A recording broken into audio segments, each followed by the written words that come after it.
I'm gonna give you guys a chance to kind of come into the conversation. I hope you guys are doing well. My name is Dr. Boyce Watkins. Welcome to Your Black World and the Black Business School. This is where we kind of get a chance to hang out and have great conversations with very important people from our community who are doing amazing things. And today I have an opportunity to speak. This is where we kind of get a chance to hang out and have great conversations with very important people from our community who are doing amazing. There we go. This is also my opportunity to fuck up the interview before it begins. but, well, today, everybody, I have the distinguished pleasure to speak with Mr. Carvin Haggins. Carvin is a highly respected member of the music industry. He's out of Philadelphia. And he's actually one of the people that helped to develop this extraordinary sound you've seen out of Philadelphia. He's right up there with the legends, people like the Kenny Gambles and others who we've heard coming out of Philly who've done great things. And before I even go deeper into this, I want to ask Carvin, how you doing today, man? Man, I'm doing great, man. It's exciting to be here, and thank you for having me as well.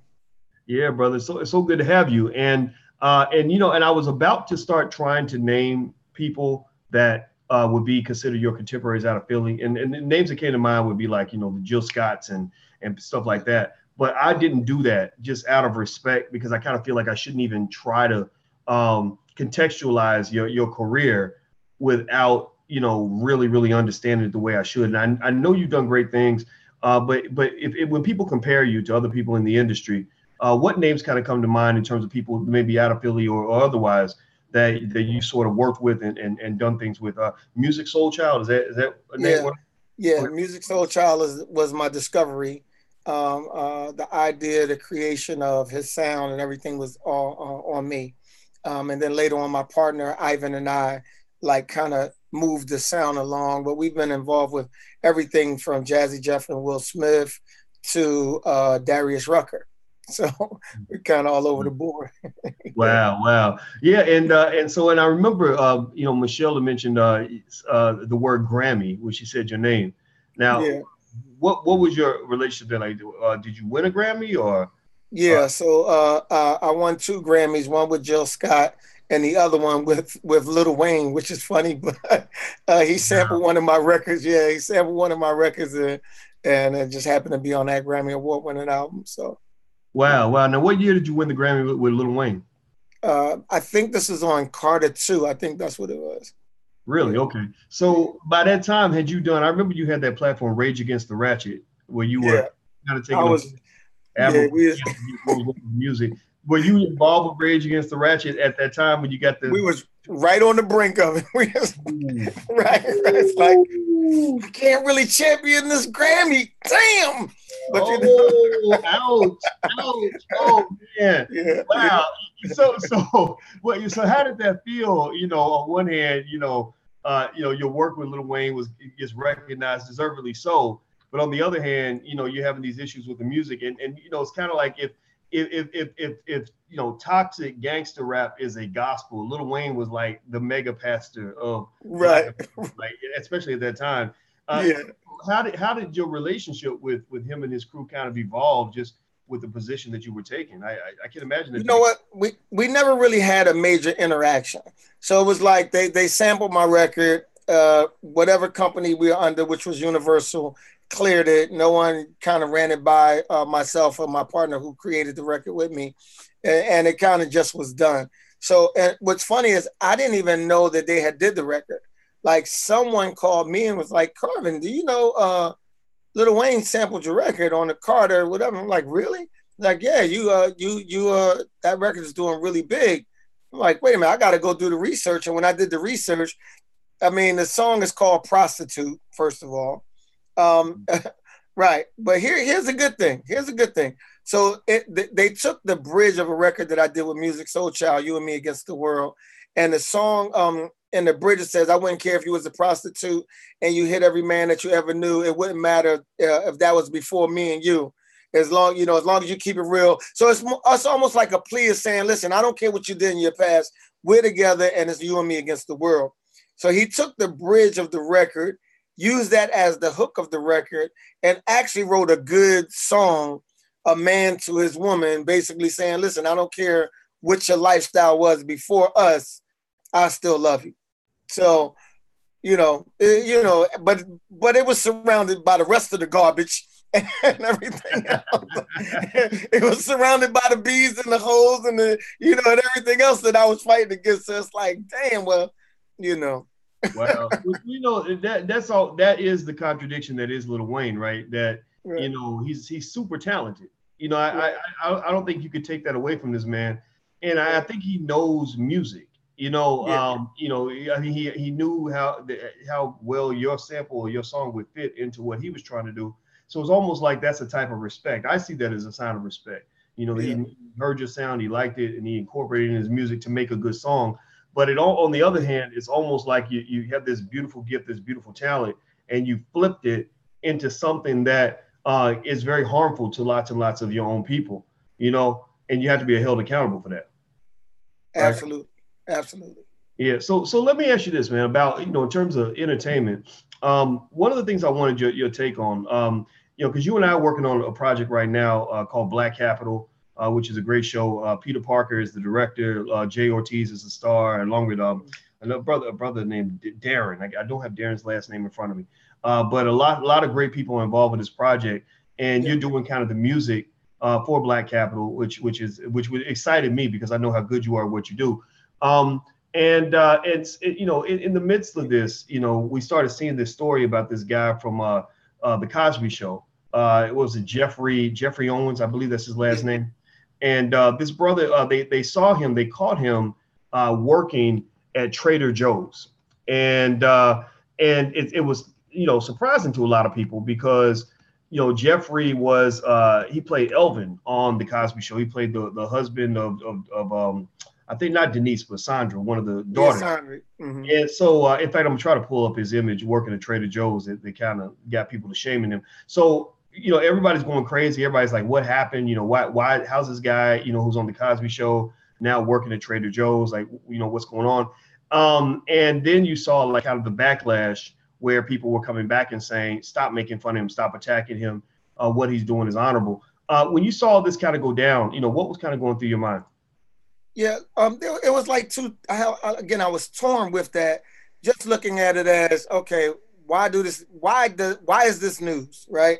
Why does this have to be promoted and pushed through the whole internet when we got all of these issues of life that we're dealing with? And then the other side is that we don't see no white actors being promoted through the internet if they're out there strung out on drugs, like Margot Kidder or whomever. They strung out on drugs and their life is bad and they're homeless and all of this nonsense. Like, that don't get promoted through the internet. So why is a black image being promoted through the internet? So I was torn because I understood the bashing, but I understand the support, and then I'm trying to understand why is it being promoted, because at some point people are still going to laugh at this man, even though there's this no shaming thing that's out there right now. So those are the things that kind of run through my mind. And then financially, how did he get there? You know what I mean? Mm. Well, I think there's a lot to kind of unravel with that. A lot deeper than where people are going with it. People are just kind of talking about it like, "Oh my God, what happened? I can't believe this." All the way to you shouldn't be shaming him for this.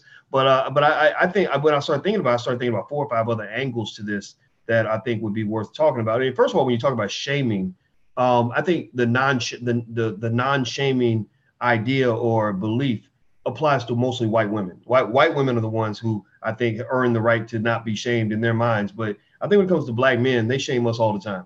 I Right. think black men are gonna get shamed no matter what. And you're right. I mean, I'm sure I got some like images I pulled up while you were talking, and you look at Margot Kidder, who used to be in the Superman movies, and she's was looking all strung out and kind of like she's really having a hard time. And Right. then you have the situation with Jeffrey Owens, or where he's being almost sort of looked at like he did actually go out and commit a crime or did something terrible to another person. They got Right. him all over the tabloids because he's a working man with a regular job. Now these are pictures of him from the Cosby Show, when he was Right. on, doing the show. And I saw this, and I'm gonna scroll down so you can see kind of like the image of him now that everybody was talking about. And so there we go. There's the image of him on Trader Joe's or working at Trader Joe's. And so, you know, I think that one of the things it kind of did was I think it kind of unraveled a little bit for a lot of people, some of the illusion of what happens in Hollywood. Like a lot of times when we think about the stars that we loved in the 80s and the 90s, we assume that they're off somewhere on the beach, living in a mansion, you know, Right. or they're in they're in big $1 million movie that we don't know anything about. We'll see them on the street and assume that that person's a millionaire. And from what I've seen in the entertainment industry, music or acting, etc., it ain't always like that, you know. Right. So do you think that there's like a disconnect, you know, between the perception and the reality in terms of what people think is actually going on in the lives of most of these entertainers? Absolutely, you're totally correct. Because here we are. We have an illusion, right? We have a fantasy of this person who we think from the Cosby Show, this rich family. We've already embedded that in our mind that this man is super rich, right? And then as he comes off of that set, we're still believing that he's still that persona or have the money that follows the persona, when actually he was just a man on the job. So if your job fires you, you either get a new job doing your profession or you find another job where you can get work. So I think we get caught up in the illusion of believing that they're rich because they're on TV. And it doesn't equate to that. Being on television doesn't equate to rich. Being on television equates to a person that got a job and hopefully they manage their money in the right way, that when they get off of this job, they'll have money to last their career or last their life out, you know? Well, you know what I'm curious about, man, just as a small question.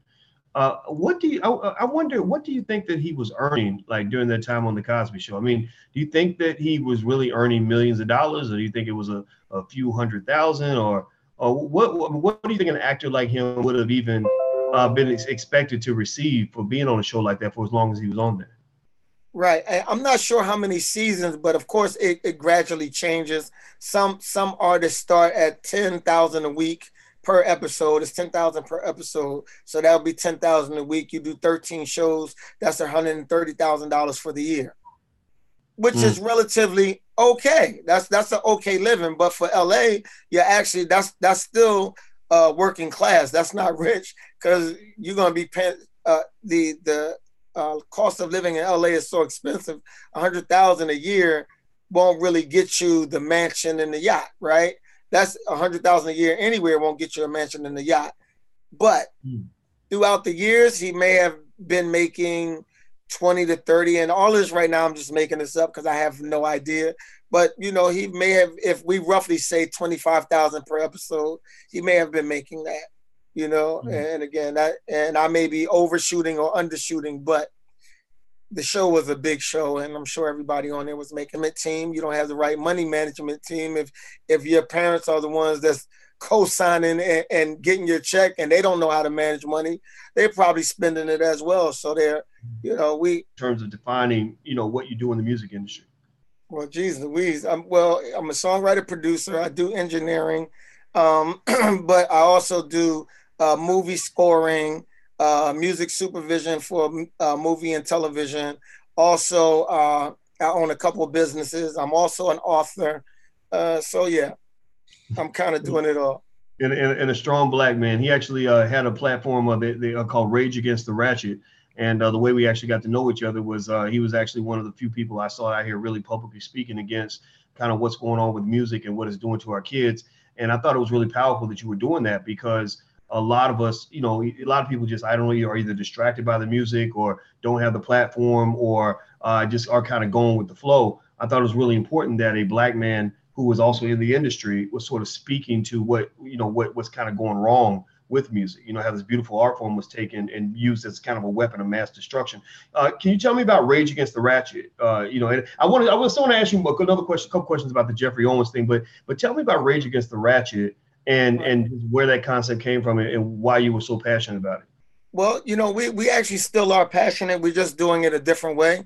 We're going into DC and getting legislation written, and we're going to find a way to make right, because that's the only way we're going to change it. We can stand out in front of the radio stations all day, but Rage Against the Ratchet was and is a movement to get radio to be mindful of the music that they're playing during the times that our children are listening. And so my fight was, you're in a radio station, you're a 35 to 50-year-old man that's either a DJ or a programmer.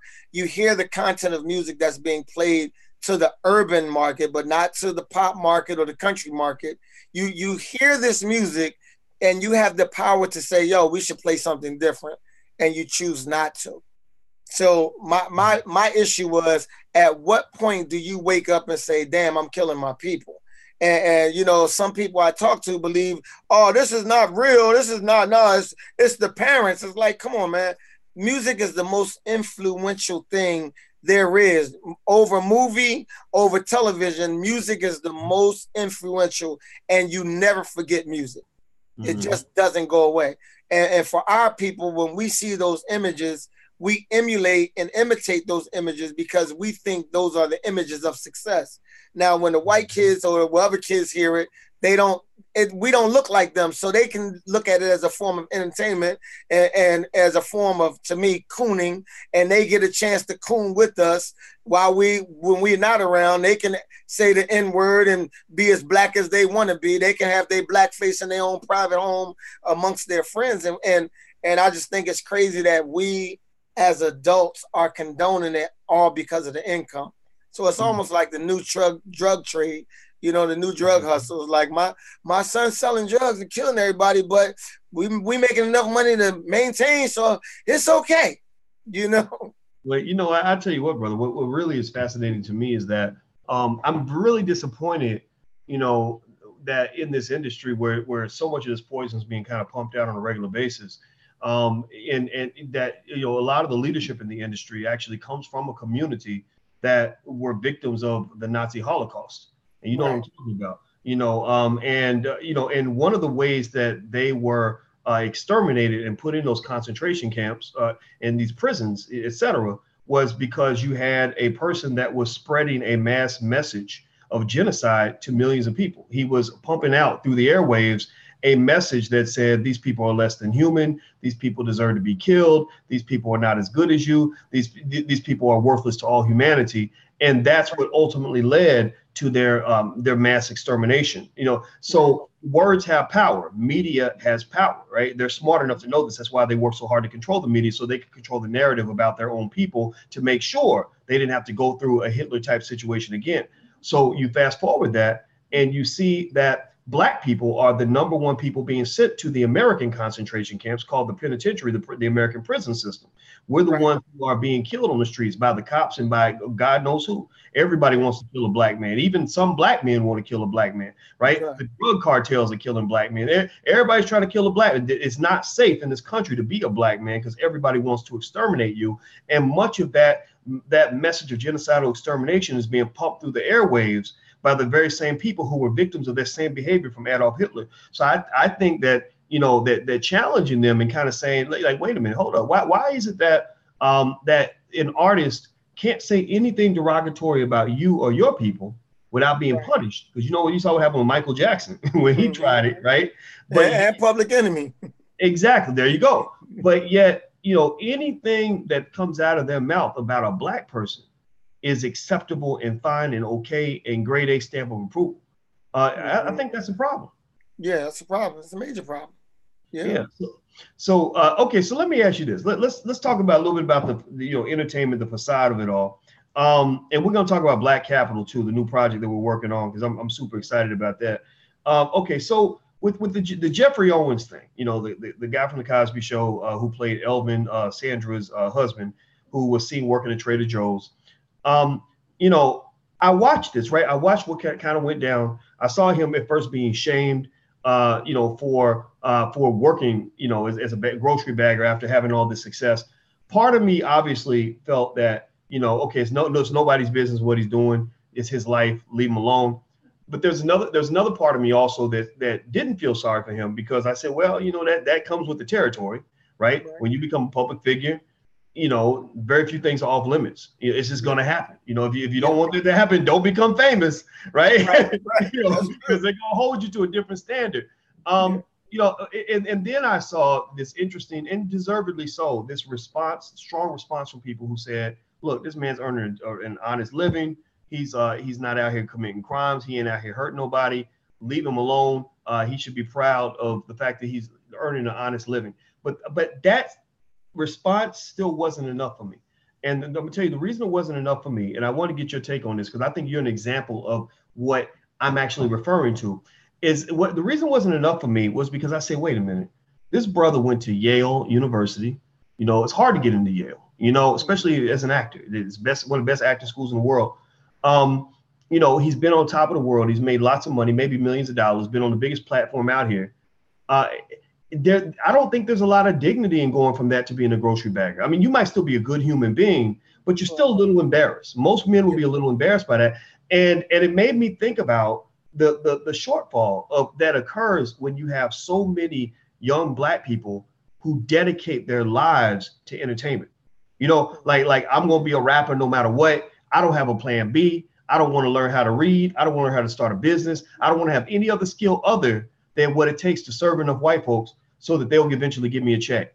You know, and then I will see people like yourself where I told my friend, I told Michelle, I said, you know, I don't really know anything in terms of like how well or unwell Carvin's music career is going at any given time. But I know Carvin's always good because Carvin has multiple tools he can use to earn a living. You got businesses, you got connections where you're working on all different sides of the industry and outside the industry. So can you kind of speak to that in terms of just, you know, something we can learn as Black men about the fact that everything that glitters ain't gold and the importance of having a plan B?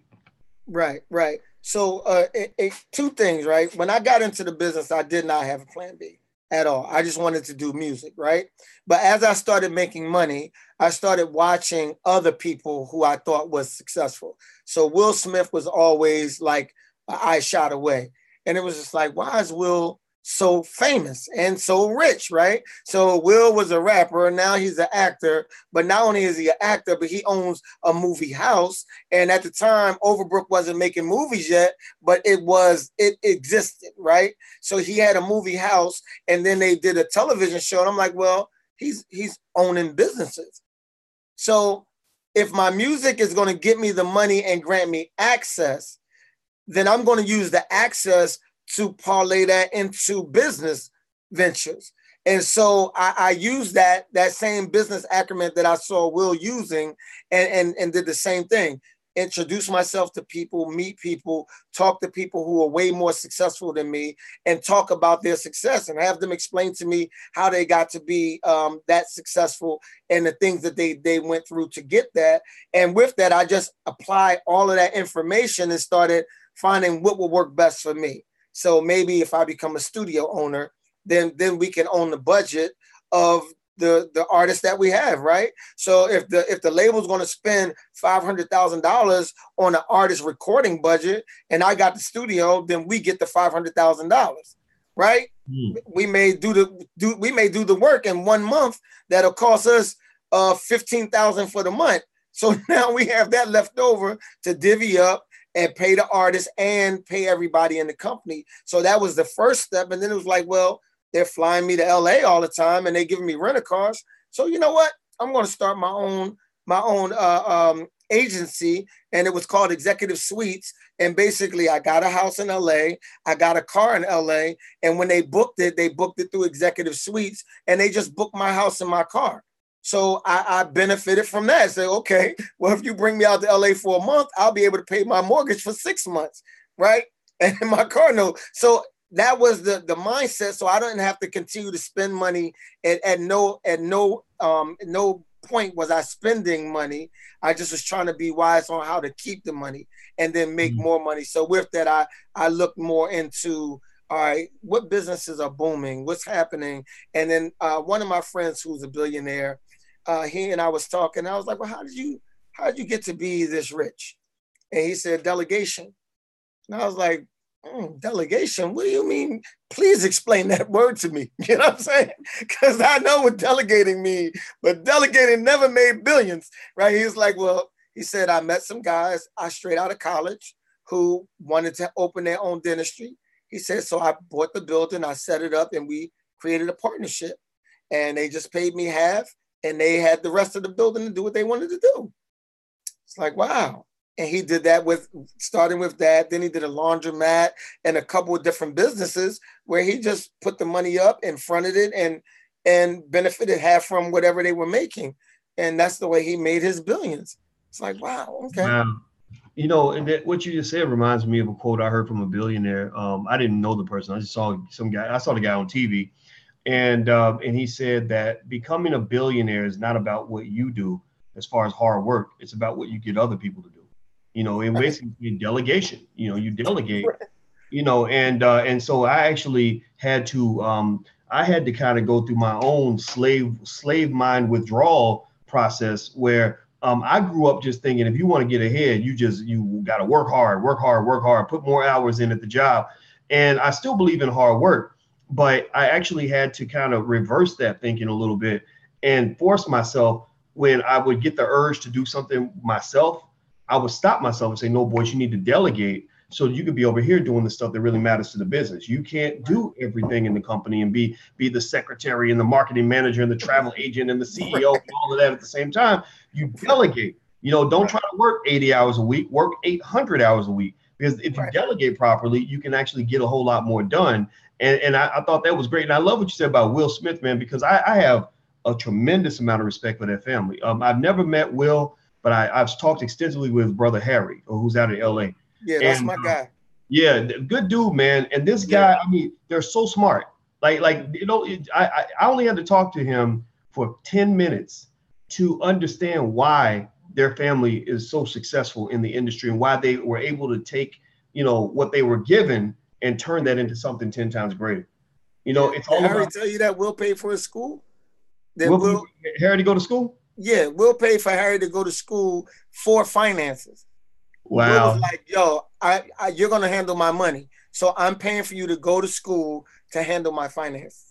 Yeah. I think that's awesome. Yeah. And that was one of that's what made it easy for me and Harry to talk because we're both financial guys. And next thing you know, we were talking about world history and politics and everything, you know, and it was just interesting because, you know, because he just kind of knew a lot about a lot of different things.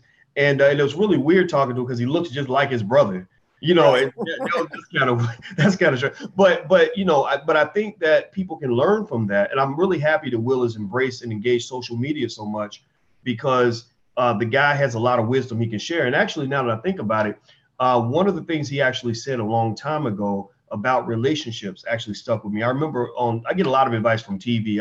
I used to do that because I didn't have any good role models around. I didn't have anybody around that I could really talk to about the level of the dreams that I had. So I would just grab whatever I could. And I remember one time he was talking about his marriage and the reason his first marriage didn't work out. He said that, you know, I used to believe that I could go 100% in everything in my career and then my marriage would just take care of itself. And he said, I learned that I need to go 100% in everything that's important to me. You know, including mine. So if your marriage matters to you, you got to work as hard at that as you do at all the other things you're trying to do. You know, so I just think that kind of wisdom is not regularly presented to the Black community. I think that there's a false belief that Black people don't want wisdom. They don't want intelligence. They don't want anything that's forward thinking. They want ignorance and coonery and ridiculousness in the music, especially in the music. In fact, I remember hearing a program director actually say that Black people would rather have a party than to have any sort of intelligent discussion, you know, and I think it's ridiculous. Wow. Yeah. So anyway, so let me ask you, did you have any sort of final thoughts in terms of you know, the Jeffrey Owens thing? I know I said a lot. If you had advice for young people that are listening, you know, because you and I guess we're the OGs. I'm over 40. I don't know how old you are. Maybe I'll be 49 on December 10th. Okay, I was gonna say if you want to say you were 29, I would have vouched for you. I'll back you, my brother, up. But you know, but I think that in your status as an OG, as a man who's been so successful in an industry that's so important to our community, what advice would you give to people who just want to succeed in whatever it is that they're seeking to do? Right. Well, you know, there's a couple of things. First and foremost, if you've made a decision to do something, then you have to do it wholeheartedly. Like you need to learn every aspect about what that is you're going to do. So if you're trying to be an artist, then you need to learn everything about the music industry before you become an artist, because just being an artist will mean you'll be broke in the next couple of years. Once you get rich and famous, then you'll be somewhere bagging groceries, right? So it just makes sense to know more about the business, communicate with people who are way richer than you, way smarter than you. Like I'll never forget when we started with Jazzy Jeff, he played us the Barry Gordy story on the album, right? He set the whole team down and we listened to the whole Barry Gordy story on wax. So he played the whole thing. And one thing Barry said, he said, I hired people that were smarter than me and I looked over their shoulders and questioned them the whole time. So I can learn what they know, right? So you always hire people smarter than you, and then you inquire while they're working. So that way you'll know what they're doing, how they're doing it, and that way you'll manage a business. So I think those two things are definitely important, and then having a stable footing, right? Because at some point mentally, everything you're dealing with is going to be super challenging. Mentally, everything is going to be, because your life is going to change. You can't talk to the same people because they don't see life the way you see it. So when you're telling them about you traveling to Japan, and it's going to sound like bragging. So you're going to have to find someone that's stable enough that can take the information and everything you need to get out of your system that could drive you crazy because you can't get it out. Find someone that's there that you can talk to, express your thoughts, express your feelings, and give you some type of wise counsel to help you keep your footing. Because if not, then, we don't even know that Jeffrey may have even had a nervous breakdown. The idea of losing fame is enough to make you have a mental breakdown. So he may have lost his mind and really just getting it back, so we really have no idea of where he went. But I'm noticing anxiety is something that's like tearing people apart right now, especially famous people. So all of these things could damage you. So find some footing, spiritual footing, find a spiritual guide, find someone that has wisdom that can give you wise counsel, and someone that you trust and that that will take care of you at all costs. So that's what I would say.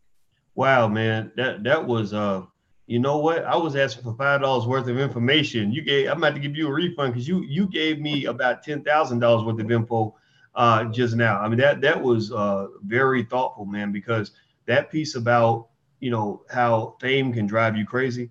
I'm not even that famous, and I have to always find my center. When you're dealing with all the, the craziness and the chaos that comes with it, it's that's something else, man. I mean, I think that was very powerful. In fact, I learned a lot when I would watch. I started getting into fitness and everything because I got tired of being fat.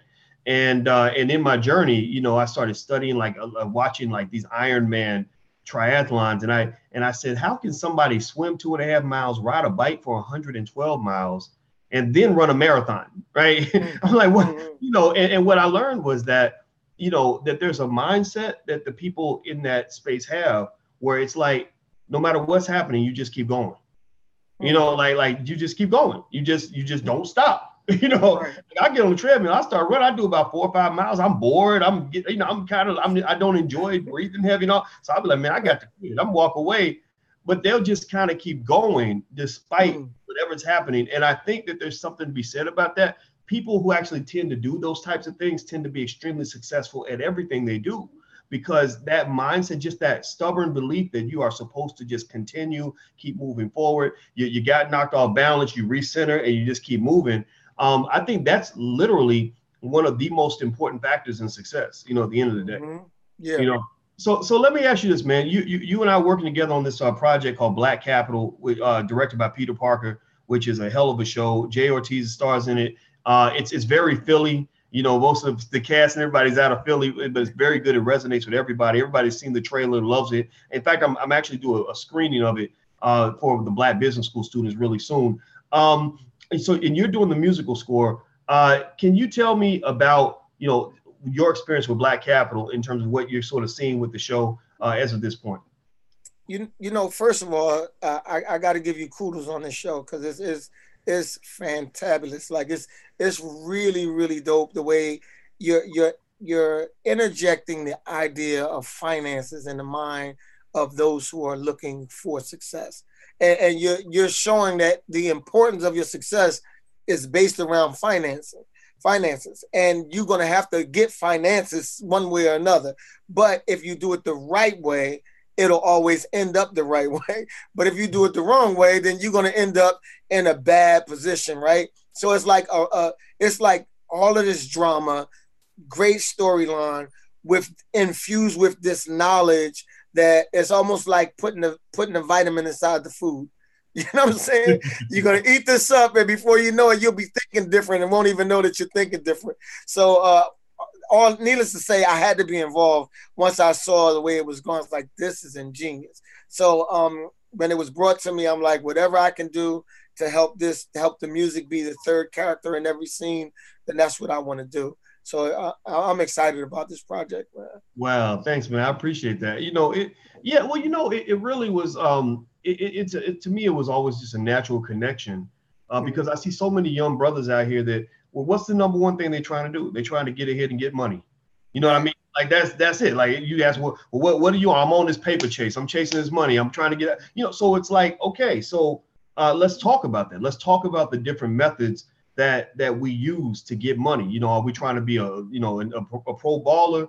Are you trying to go to school? Are you trying to, as Jay Ortiz's character, are you rapping and then where are you getting your financing? Are you going, Jay was going to the street, right? And and dealt with the consequences of that. So it's almost like what I have noticed is that there is an incredible amount of very natural, organic drama that happens around money.